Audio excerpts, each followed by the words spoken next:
दोस्तों फाइनली इतिहास में पहली बार ईरान की तरफ से इजराइल के ऊपर अटैक कर दिया गया है। वही अटैक हुआ है कि जिसकी वजह से पिछले 2-3 दिन से पूरी दुनिया में हल्ला मचा हुआ था। इजराइल में दहशत का माहौल था, हर तरफ इमरजेंसी की कंडीशन पैदा हो गई थी। वो अटैक हो चुका है और इसी अटैक के साथ आगाज हो चुका है एक बड़ी जंग का। एक ऐसी जंग का कि जिसको अगर हम इंसानियत के नाते देखें तो खतरनाक ही खतरनाक है, क्योंकि आम लोगों की भी जान जाएगी। लेकिन हालात ऐसे बन चुके थे कि इस जंग का टलना भी पहले ही नामुमकिन माना जा रहा था। ये अटैक हुआ है इंडिया के टाइम के मुताबिक 12 से 1 के बीच में ईरान की तरफ से। और उस वक्त से लेकर अब तक लगातार, यानी जिस वक्त मैं ये वीडियो रिकॉर्ड कर रहा था रात के लगभग 4 साढ़े 4 बज चुके थे, तब तक लगातार जानकारियां बाहर निकल कर आ रही थी। मैं उनको फॉलो कर रहा था और कोशिश कर रहा था कि जब सारी चीज़ क्लियर हो जाए उसके बाद ही आप तक ये वीडियो डिलीवर किया जाए। लेकिन क्या करते, 4 साढ़े 4 बजने के बावजूद भी कुछ ज़्यादा कुछ क्लियर नहीं हो पा रहा था, तो मैंने सोचा जितना कुछ आ चुका है वो तो कम से कम आप तक पहुँचाया जाए, बाकी अगली वीडियो में देख लिया जाएगा। तो कुल मिलाकर ये जो अटैक हुआ है, ड्रोन्स और बैलिस्टिक मिसाइल्स का इस्तेमाल किया गया है। ड्रोन्स टेक्नोलॉजी में ज़ाहिर है ईरान बहुत ज़्यादा मशहूर हो चुका है और काफ़ी काबिल समझा जाने लगा है रशिया यूक्रेन वॉर से ही। ड्रोन्स की तादाद लगभग 100 के करीब बताई जा रही है और बैलिस्टिक मिसाइल्स के नंबर अभी क्लियर नहीं हो पाए हैं। फिलहाल जब से ही ये ड्रोन्स और मिसाइल्स ईरान से छोड़े गए थे इसराइल के लिए, तो पहले ही बता दिया गया था कि इनको पहुंचने में ही कई घंटों का वक्त लग जाएगा, क्योंकि ईरान और इसराइल के बीच लंबा डिस्टेंस है। और जब ये डिस्टेंस कवर हो रहा था और हम लगातार उसको फॉलो कर रहे थे कि अब क्या हुआ अब क्या हुआ, तब ही इस तरह की भी खबरें आ रही थी कि लगातार लेबनान से नदन इसराइल में हिजबुल्लाह की तरफ से रॉकेट अटैक किए जा रहे थे। और ये भी खबर आने लगी थी कि यमन में बैठे हुए हूतियों ने भी अब टारगेट करना शुरू कर दिया, यानी मिसाइल्स वगैरह छोड़ी है इसराइल के लिए। और मेरी नॉलेज के हिसाब से, यानी मेरे एक्सपीरियंस के हिसाब से मुझे लगता है कि ये सब कुछ डाइवर्जन के लिए किया जा रहा था, ताकि जो इसराइल का डिफेंस सिस्टम है या फिर जो उसके मिलिट्री ऑफिशियल्स वगैरह हैं उनको थोड़ा डाइवर्ट किया जा सके, उनको थोड़ा कंफ्यूज किया जा सके, क्योंकि जाहिर है दूसरी तरफ से ईरान के ड्रोन्स और मिसाइल पहुंचने वाले थे।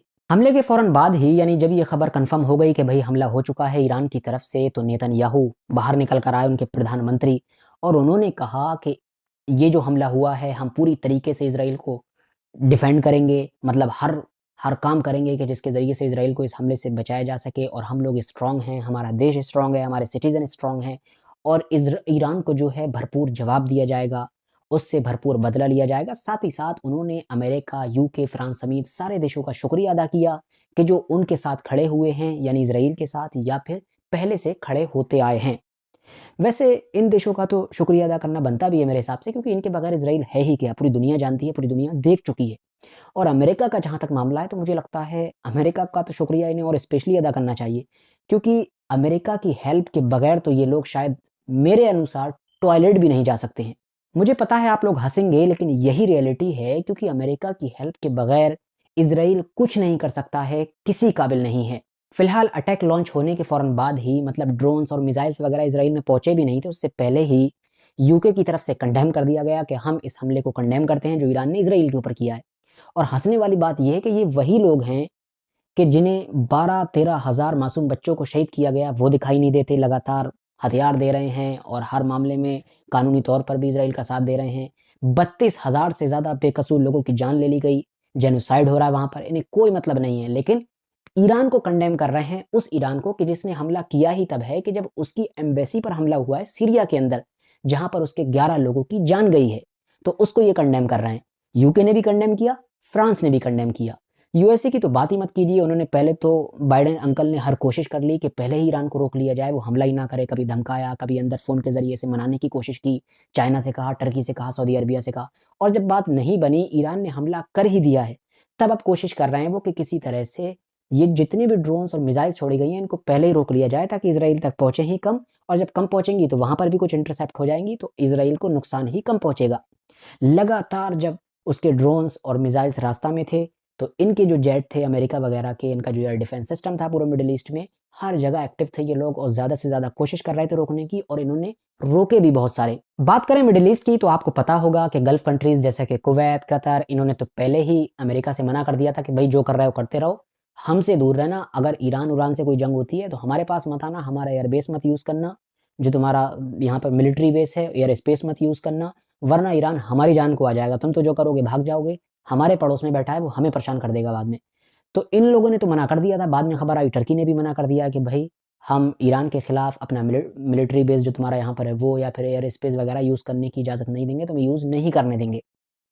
इसके अलावा जब ये इसके ड्रोन्स और मिसाइल्स वगैरह वहाँ जा रहे थे और रास्ता में इंटरसेप्ट किए जा रहे थे, जैसे मैंने आपको पहले ही बताया, तो खबर आई कि 3 देश मिलकर ईरान के मिसाइल्स और ड्रोन्स वगैरह को इंटरसेप्ट कर रहे हैं रास्ता में। पहला यूएसए, दूसरा यूके और तीसरा गैस करो, करो गैस करो, रहने दो तुमसे नहीं हो पाएगा, मैं बताता हूँ। तीसरा है जॉर्डन, बिल्कुल सही सुना, वही जॉर्डन के जो एक मुस्लिम देश है और फिलिस्तीन के बिल्कुल बराबर में मौजूद है। अब जैसे ही वहाँ पर हालात बिगड़ना शुरू हुए, लोगों ने गद्दार और पता नहीं क्या-क्या कहना ट्विटर पर शुरू किया और ज़ाहिर है वहाँ की आवाम भी आपको पता है कितनी नाराज़ है अपनी हुकूमत से। पिछले कई दिनों से वहाँ पर लगातार प्रोटेस्ट चल रहे हैं। तो अब जब हालात बिगड़ते हुए देखा तो जॉर्डन फ़ौरन बाहर आया और मतलब उसकी गवर्नमेंट, और उसने ऐलान किया कि भाई हम ऐसा कुछ नहीं कर रहे हैं। हमने किसी के साथ भी कोई इंटरसेप्ट नहीं किया है, हमारी तरफ से भी मिलिट्री को कोई ऐसा ऑर्डर दिया ही नहीं गया है। अब ये सच बोल रहे हैं, झूठ बोल रहे हैं, ये तो मैं आप पर छोड़ता हूँ, क्योंकि ज़ाहिर है किसी भी इंसान पर या किसी भी चीज़ पर भरोसा उसके ट्रैक रिकॉर्ड के हिसाब से किया जाता है, उसके इतिहास के ऊपर। मिसाल के तौर पर आप मेरी ये वीडियो देख रहे हैं, आप मेरे ऊपर भरोसा तभी करेंगे क्योंकि आप मेरी पहले से वीडियोज़ देखते आ रहे हैं और आपको पता है जो-जो मैंने आपको बताया वो सब बाद में सच ही साबित हुआ। अभी मैं 2-3 बातें झूठ बता दूँ, कल की वीडियो में फिर झूठ बता दूँ, परसों से आप लोग वीडियो देखना बंद कर देंगे। तो सारी चीज़ें जो है ट्रैक रिकॉर्ड पर बेस्ड होती हैं।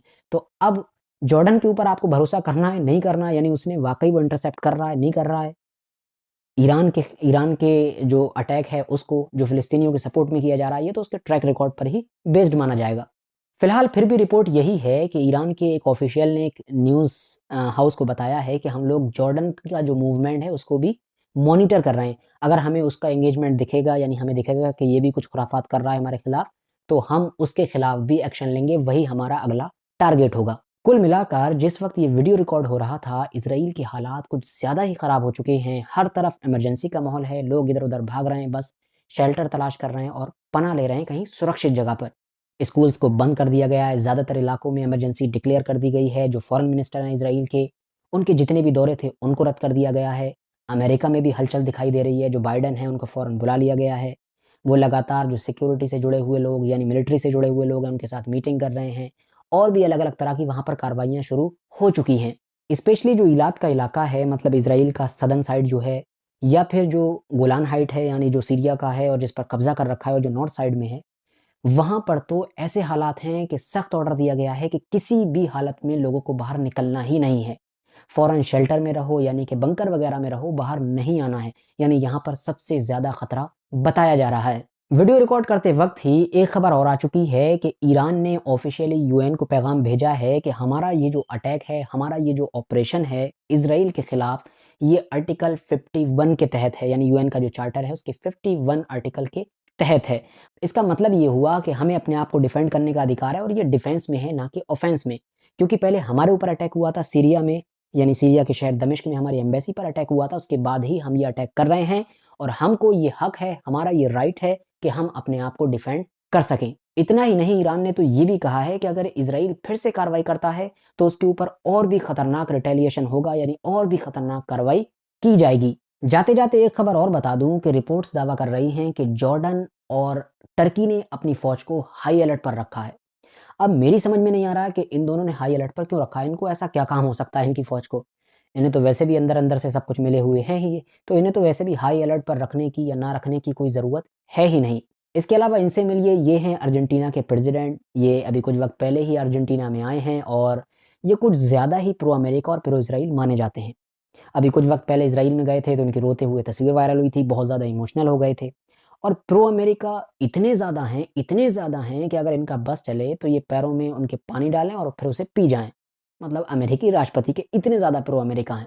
तो इनका दौरा होना था अमेरिका के लिए और जब ईरान के इज़राइल पर अटैक की खबर आई तो इन्होंने अपना ये दौरा रद्द कर दिया है। आखिर में बहुत सारे लोगों के दिमाग में एक सबसे अहम सवाल बाकी रह गया होगा। वो सवाल ये होगा कि भाई ये तो बताया ही नहीं कि जो हमला हुआ है उसका अंजाम क्या हुआ?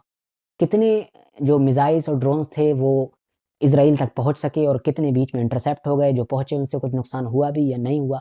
तो देखिए, पहले ही मैंने आपको बता दिया कि सब कुछ क्लियर नहीं हो पाया है। फ़ोटोज़, वीडियोज़ आ रहे हैं और बहुत सारे जाकर गिरना शुरू हुए भी हैं और बहुत सारे जो हैं इंटरसेप्ट हो रहे हैं, इसके वीडियोज़ भी आ रहे हैं। और वैसे भी पर्सनली मैं ये जानता हूँ और आप में से भी ज़्यादातर लोग जानते होंगे कि भई जैसा कि अमेरिका और उसका दोस्त यूके, इज़राइल या फिर अगर ये जॉर्डन जैसे देश भी साथ दे ही रहे हैं जिसका भी कन्फर्म नहीं है। तो जब ये सब लोग बड़ी शिद्दत से लगे हुए हैं तो इस बात में कोई शक नहीं है कि ज़्यादातर जो ड्रोन्स और मिसाइल्स होंगे वो इंटरसेप्ट हो जाएँगे। कुछ ही इक्का-दुक्का अगर जाकर गिरेंगे इज़राइल में तो जो नुकसान होगा नहीं होगा उसकी खबर बाद में आएगी। लेकिन अहम ये है कि ईरान ने अटैक किया है और अटैक का मतलब ये है कि ये इतिहास का पहला अटैक है और ये एक नई जंग का आगाज़ है। एक ऐसी जंग का कि जो अगर आगे ज़्यादा बढ़ी यानी अमेरिका वगैरह डायरेक्टली इन्वॉल्व होते हैं तो कोई बड़ी बात नहीं कि रशिया भी इन्वॉल्व हो जाए। क्योंकि रशिया तो वैसे भी हर जगह आप देखेंगे कि जहाँ-जहाँ अमेरिका जाकर घुसता है वहाँ उसके सामने पीछे से रशिया आ जाता है। और फिर ईरान से तो उसकी पर्सनली दोस्ती भी है। ईरान ने लगातार यूक्रेन वॉर में उसका साथ दिया है। उसके ही ड्रोन्स थे कि जिनके बलबूते पर रशिया ने यूक्रेन के उन ड्रोन्स का मुकाबला किया जो उसको टर्की से मिले थे। फिलहाल आज की वीडियो को हम यहीं पर ख़त्म करते हैं, लेकिन चैनल को ज़रूर, ज़रूर, ज़रूर सब्सक्राइब कर लेना क्योंकि मैं बहुत जल्दी दोबारा आऊँगा और ये जो पूरा मैटर चल रहा है इस पर अपडेट रहने के लिए ही आपके लिए ये सब्सक्राइब करना ज़रूरी है। मिलेंगे बहुत जल्द ही एक और नई वीडियो के साथ।